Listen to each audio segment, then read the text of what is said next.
Assalamualaikum anak-anak. Standar kompetensi dasar, indikator, penjelasan sumber daya alam, penjelasan sifat sumber daya alam, contoh dari sumber daya alam. Pada hari ini, Ibu akan menjelaskan materi tentang sumber daya alam. Tahukah kalian yang dimaksud dengan sumber daya alam? Sumber daya alam adalah semua kekayaan yang berasal dari alam, dimanfaatkan untuk memenuhi kebutuhan sehari-hari.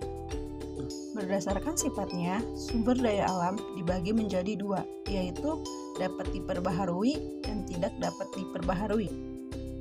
Yang dimaksud sumber daya alam yang dapat diperbaharui adalah sumber daya yang dapat terus ada selama penggunaannya tidak dieksploitasi berlebihan. Berikut adalah contoh sumber daya alam yang dapat diperbaharui: tumbuhan, hewan, air, angin, dan tanah. Sedangkan sumber daya alam yang tidak dapat diperbaharui adalah kekayaan alam yang ada di bumi dan bisa dimanfaatkan untuk berbagai kelangsungan hidup manusia. Berikut adalah contoh sumber daya alam yang tidak dapat diperbaharui: minyak bumi, gas alam, emas, batu bara, dan tembaga. Agar kedua jenis sumber daya alam tersebut dapat tersedia, kita harus menggunakannya secara hemat dan bijak. Pemanfaatan sumber daya alam dalam kegiatan ekonomi. Untuk memenuhi kebutuhan hidup, manusia perlu melakukan kegiatan ekonomi.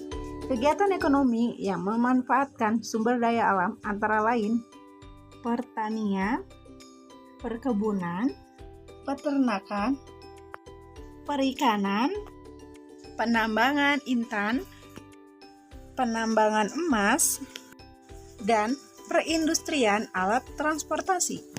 Nah, itu adalah contoh beberapa jenis sumber daya alam dan sifat sumber daya alam ya anak-anak.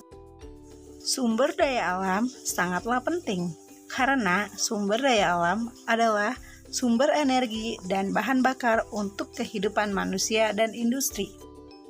Nah, itu tadi beberapa contoh dan jenis sumber daya alam yang ada di muka bumi ini ya. Ibu harap kalian dapat mengerti tentang materi yang sudah Ibu berikan tadi ya. Sekian materi pada hari ini. Wassalamualaikum warahmatullahi wabarakatuh.